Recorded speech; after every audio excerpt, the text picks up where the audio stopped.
মাননীয় মন্ত্রী সালাউদ্দিন সাহেবের কথা উঠে এসেছে। আমরা নির্বাচনটা পাওয়ার জন্য এগুলিতে রাজি হয়েছি এবং সই করেছি। এই কথাটা কিন্তু যিনি এখন স্পিকার তিনিও কিন্তু একবার বলেছেন যে আমরা গণভোটে রাজি হয়েছি নির্বাচনটা পাওয়ার জন্য। সংসদে দাঁড়িয়ে যখন একজন মন্ত্রী একথা স্বীকার করেন এবং আমরা দেশশুদ্ধের লোক মেনে নেই এবং তার দলও মেনে নেয়, তাহলে এইখানে আপনি গণতন্ত্র প্রতিষ্ঠা করার জন্য যে সংগ্রাম সেটা যে কত কঠিন হবে সেটা আমাকে বুঝিয়ে বলতে হবে না। কারণ আপনারা অনেকেই বিদেশে থাকেন, বিদেশে আপনারা চাকরি করেছেন, লেখাপড়া করে এসেছেন। আপনারা জানেন, ফর এক্সাম্পল এখানে একজন আছে কানাডা থেকে এসেছে। সেখানে যদি কোনো মন্ত্রী আপনার সংসদে দাঁড়িয়ে এরকম মিথ্যা কথা বলতো, সেই দিনই তার রিজাইন দিতে হতো, সেই দিনই তার রিজাইন দিতে হতো। তা না, তার দলের লোকরা তাকে কম্পেল করতো যে আপনি রিজাইন দেন। কারণ আপনি আমার দলকে আপনি বলতে চাচ্ছেন লোকের কাছে যে আমরা প্রতারণার সাহায্য নেই। সুতরাং আমাদের পলিটিক্যাল কালচার অত্যন্ত নাজুক। তার মানে এই না যে আমরা সব কিছু ছেড়ে দেব। সালাউদ্দিন সাহেব নাকি এক জায়গায় বলেছেন যে সরকার যদি আপনার শক্তিশালী না হয় তাহলে কি দেশ চালানো যায়? তো শেখ হাসিনার চাইতে শক্তিশালী সরকার তো আমি বাংলাদেশে দেখি নাই, সেটাই সবচেয়ে শক্তিশালী ছিল। তো দেশ কি সে চালাতে পেরেছে? পারে নাই। তো শক্তিশালী নির্বাহী ক্ষমতার দরকার হয় আজকালকার যুগে, কারণ নির্বাহী খুব তাড়াতাড়ি ডিসিশন নিতে হয় আজকাল, কিন্তু তার ক্ষমতাকে লিমিটেড করে রাখতে হয়, যেটা পূর্ববর্তী বক্তা বলেছেন যে চেকস অ্যান্ড ব্যালেন্স। তাকে তার ক্ষমতাকে সীমিত করে রাখতে হয়। এই জিনিসটা আপনার না থাকলে পরে একজন নির্বাহী, যিনি প্রাইম মিনিস্টার, নির্বাহী ব্যক্তি, তিনি আপনার কর্তৃত্ববাদী হয়ে ওঠেন, যেরকম শেখ হাসিনা হয়েছিল। কর্তৃত্ববাদী থেকে সে তখন বিভিন্ন লোকেরা তাকে এমনভাবে চাটুকারিতা, মানে সাইকোফ্যান, তারা তখন সেখান থেকে সে ফ্যাসিস্ট হয়ে ওঠে। যে বাংলাদেশের পলিটিক্যাল কালচারটা কি, সংস্কৃতি মানে আমি বলছি যে পলিটিক্যাল কালচার। আমাদের পলিটিক্যাল কালচার হলো অথরিটেরিয়ান কালচার। যে শুধু ক্ষমতায় যায় সেই একমাত্র অথরিটেরিয়ান হয় তা নয়। আমরা অফিস আদালত সব জায়গায় দেখি একটা টেন্ডেন্সি আছে। এখন দেখেন যে আমরা 24-এ, সত্যি কথা বলতে কি আমি কিন্তু অনেক পুরান যুগের লোক, আমি অনেক কিছু দেখেছি জীবনে, এবং প্রত্যেকবারই আমি মনে করেছি যে এবার আমাদের দেশে একটা সুন্দর সমাজ ব্যবস্থা, রাষ্ট্র ব্যবস্থা গড়ে উঠবে। এই জনপথের যে লোকজন, মানে আমরা কিন্তু মুক্তির সংগ্রাম করেছি অনেকবার। ব্রিটিশ যুগে করেছি, অত আলোচনার ভিতরে যাব না, যেগুলি আপনার ইতিহাসে সেভাবে লেখা হয়নি। আমরা এখানে চিরস্থায়ী বন্দোবস্তের যে জমিদার প্রথা, সেটার বিরুদ্ধে লড়েছি, দেখেছি স্বপ্নভঙ্গ হয়েছে। আমি 47-এর কথা বলছি, সেখানেও আমাদের লড়াই ছিল। তারপরে 71-এ সেখানে ছিল আপনার পশ্চিম পাকিস্তানের আধিপত্যবাদের বিরুদ্ধে, এবং সেখানে আমরা লড়েছি সেই শোষণ এবং সেই আপনার বন্ধন থেকে মুক্তি পাওয়ার জন্য। কিন্তু মুক্তি পাওয়ার পরে কিন্তু আমাদের আশাভঙ্গ হয়েছে। তারপরে এসেছে 91-এর যে জন অভ্যুত্থান হয়েছিল, তারপরে যে 3 রাজনৈতিক দল এবং ছাত্র সমাজ সম্মিলিতভাবে যে সমস্ত আপনার রিফর্ম বা আপনার সংস্কারের প্রস্তাব দিয়েছিল, এই বিএনপি ক্ষমতায় এসে তার একটাও আপনার ইমপ্লিমেন্ট করে নাই। সেখানে আপনাদের স্বপ্নভঙ্গ আছে। 24 চিন্তা করে দেখেন, আমি কতগুলি স্বপ্নের কথা বলেছি। 24-এর সময় আমি মনে করেছি এই 16-17 বছরের যে অপশাসন, যে মানুষের উপরে যে আপনার অত্যাচার, অলিগার্কদের অত্যাচার, দেশ থেকে সম্পদ লুটের আপনার, তার একটা সমাপ্তি বা কিছু একটা সলিউশন আমরা পাব, যার জন্য 1400 সন্তান আমাদের জীবন দিয়েছে। তাদের প্রতি তাদের মাগফিরাতের আত্মার কামনা করি সবসময়। এবং যে সমস্ত আপনার পরিবার এখনো পঙ্গুত্বের বেদনা বহন করে চলেছে, তা আমাদের আউটকামটা কি হলো, রেজাল্টটা কি হলো? প্রথম কথা হলো, আমরা দেখেছি যে আমরা একটা প্রতারণামূলক দলের সঙ্গে কাজ করছি। সেই প্রতারণামূলক দলটি প্রথম থেকেই আপনার মেটিকুলাসলি প্ল্যান করে, যাতে এই অভ্যুত্থানের যে স্বপ্ন আমরা দেখেছি নতুন রাজনৈতিক বন্দোবস্তে এবং নতুন একটা রাজনীতি, নতুন সমাজ গড়ার, সেটাকে আপনার ভেস্তে দেওয়ার জন্য মেটিকুলাস প্ল্যান করা হয়েছিল, ইনক্লুডিং দ্য ইলেকশন। 2/3টাও আমি মনে করি ম্যানেজ করে তাদেরকে দেওয়া হয়েছে। কথা হলো, কারা দিয়েছে? দিয়েছে বাংলাদেশের এলিটরা। বাংলাদেশের এলিট আপনার সিভিল মিলিটারি ব্যুরোক্রেসি, পলিটিশিয়ান, কিছু অংশ সুশীল, তারা তাদের ক্ষমতা ছাড়তে চায় না। সেই জন্য এটাকে ভণ্ডুল করার প্ল্যান করা হয়েছে। এবং একথা মাননীয় মন্ত্রী সালাউদ্দিন সাহেবের কথায় উঠে এসেছে যে আমরা নির্বাচনটা পাওয়ার জন্য এগুলিতে রাজি হয়েছি এবং সই করেছি। এ কথাটা কিন্তু যিনি এখন স্পিকার, তিনিও কিন্তু একবার বলেছেন যে আমরা গণভোটে রাজি হয়েছি নির্বাচনটা পাওয়ার জন্য। এবং সংসদে দাঁড়িয়ে যখন একজন মন্ত্রী একথা স্বীকার করেন এবং আমরা দেশশুদ্ধের লোক মেনে নেই এবং তার দলও মেনে নেয়, তাহলে এইখানে আপনি গণতন্ত্র প্রতিষ্ঠা করার জন্য যে সংগ্রাম, সেটা যে কত কঠিন হবে সেটা আমাকে বুঝিয়ে বলতে হবে না। কারণ আপনারা অনেকেই বিদেশে থাকেন, বিদেশে আপনারা চাকরি করেছেন, লেখাপড়া করে এসেছেন, আপনারা জানেন। ফর এক্সাম্পল, এখানে একজন আছে কানাডা থেকে এসেছে। সেখানে যদি কোনো মন্ত্রী আপনার সংসদে দাঁড়িয়ে এরকম মিথ্যা কথা বলতো, সেই দিনই তার রিজাইন দিতে হতো, সেই দিনই তার রিজাইন দিতে হতো। তা না, তার দলের লোকরা তাকে কম্পেল করতো যে আপনি রিজাইন দেন। কারণ আপনি আমার দলকে আপনি বলতে চাচ্ছেন লোকের কাছে যে আমরা প্রতারণার সাহায্য নেই। সুতরাং আমাদের পলিটিক্যাল কালচার অত্যন্ত নাজুক। তার মানে এই না যে আমরা সব কিছু ছেড়ে দেব। কথা হলো যে আমরা কেমন করে এই জুলাই সনদটাকে, এই সরকার যারা ক্ষমতায় বসে গেছে, এই সরকারকে কেমন করে এই জুলাই সনদটাকে অ্যাকসেপ্ট করাবো, এই গণভোটটাকে কি করে অ্যাকসেপ্ট করাবো। আবার সেখানে বলতে হয় যে সংগ্রাম কঠিন হবে। কারণ যখন একটা সরকার, এটা কিন্তু মেটিকুলাস ডিজাইন, যে একবার যখন আমি সরকারে বসে গেছি, 2/3 মেজরিটি, 2/3 মেজরিটির একটা কার্স আছে।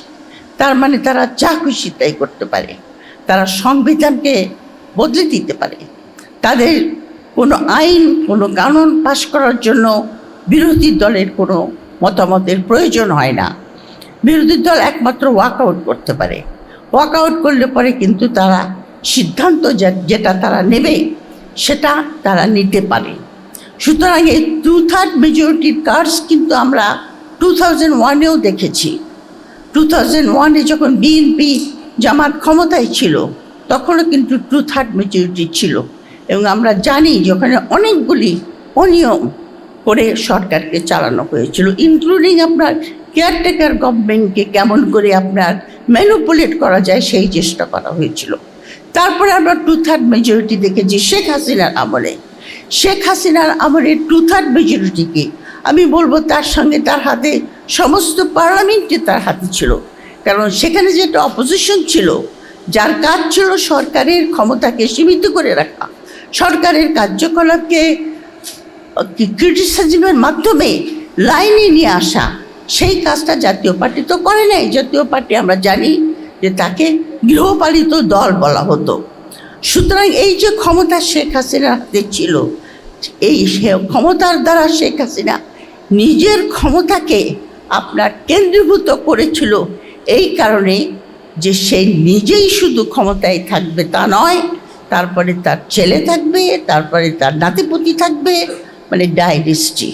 সেই যে যুদ্ধ টেন্ডেন্সি আমরা এখনও দেখতে পাচ্ছি আনফর্চুনেটলি।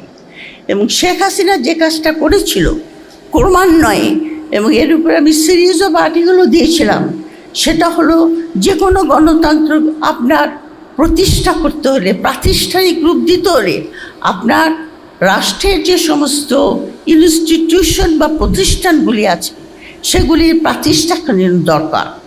কিন্তু শেখ হাসিনার আমলে আমরা দেখেছি যে সে প্রাতিষ্ঠানিকরণের পরিবর্তে সে ওই সমস্ত সংস্থাগুলিকে রাজনীতিকরণ করিয়েছিল, দলীয়করণ করেছিল, ইলেকশন কমিশনকেও করেছিল, যাতে সে আপনার নির্বাচনে আবার ক্ষমতায় আসতে পারে। সুতরাং আমরা যখন 24-এর পরে যে বাংলাদেশকে পেলাম, সেই বাংলাদেশ একটা ক্ষতবিক্ষত বাংলাদেশ। সেখানে ইনস্টিটিউশনগুলি কাজ করছে না, দলীয়করণের জন্য, পলিটিসাইজেশনের জন্য ইনস্টিটিউশনগুলির যে কাজ জনগণকে সেবা দেওয়া বা জনগণের কার্যকলাপ করা, সেটা তারা করছিল না। অত্যন্ত ভঙ্গুর একটা রাষ্ট্র 2024 সালে আমরা পেয়েছি, এবং তখন আমরা আশা করেছি যে নানা রকম সংস্কারের দ্বারা সেই ইনস্টিটিউশনগুলিকে আমরা আবার গণতান্ত্রিক মূল্যবোধে নিয়ে এসে রাষ্ট্রকে এবং সমাজকে, দেশের লোককে সেবা দেওয়ার কাজ করবে, তাদের জন্য কাজ করবে। কিন্তু অত্যন্ত দুঃখের সঙ্গে আমার বলতে হচ্ছে যে এই নির্বাচনে 2 মাসও যায়নি, এর মধ্যে আমাদের এখন সভা সমিতি করে আলোচনা করতে হচ্ছে যে কী করে এই সরকারকে ওই সমস্ত ইনস্টিটিউশনগুলিকে, যেটাকে সংস্কার করার জন্য জুলাই সনদে এবং বিভিন্ন অধ্যাদেশের মাধ্যমে রেখে যাওয়া হয়েছিল, সেগুলিকে তারা ছুঁড়ে ফেলছে। আমার পূর্ববর্তী বক্তা বলেছেন গুম কমিশন, মানবাধিকার কমিশন, দুদক কমিশন, আপনার সুরক্ষা মানে অপপ্রচারকারী সুরক্ষা কমিশন, আপনার স্থানীয় সরকারকে নিয়ে নেয়, বিচার বিভাগের সংস্কার, এগুলি সবাই তারা বলছে বাতিল। সবচাইতে আপনার অমিনাস সেটা হলো আপনার এই সরকারের যে জুডিশিয়ারি, বিচার বিভাগকে হাতে রাখার যে প্রচেষ্টা, কারণ তারা বলেছে আমরা যে আলাদা কোনো আমরা সচিবালয় করব না। দ্বিতীয়ত আর একটা কথা বলেছে যে জজদের অ্যাপয়েন্টমেন্ট, যেটা সংস্কারে বলা হয়েছিল একটা কমিটির দ্বারা তাদেরকে আপনার অ্যাপয়েন্টমেন্ট দেবে, সেটা তারা প্রাইম মিনিস্টারের হাতে রাখতে চাচ্ছে। তার মানে প্রাইম মিনিস্টারের নিজের লোক আপনার জুডিশিয়ারি হায়ার কোর্টে আপনার বসবে, এবং তার কাঁধে বন্দুক রেখে, যেটা শেখ হাসিনা করেছিল, তার কাঁধে বন্দুক রেখে এই সরকার আবার যথেচ্ছাচার করবে পারে বলে আমার মনে হয়।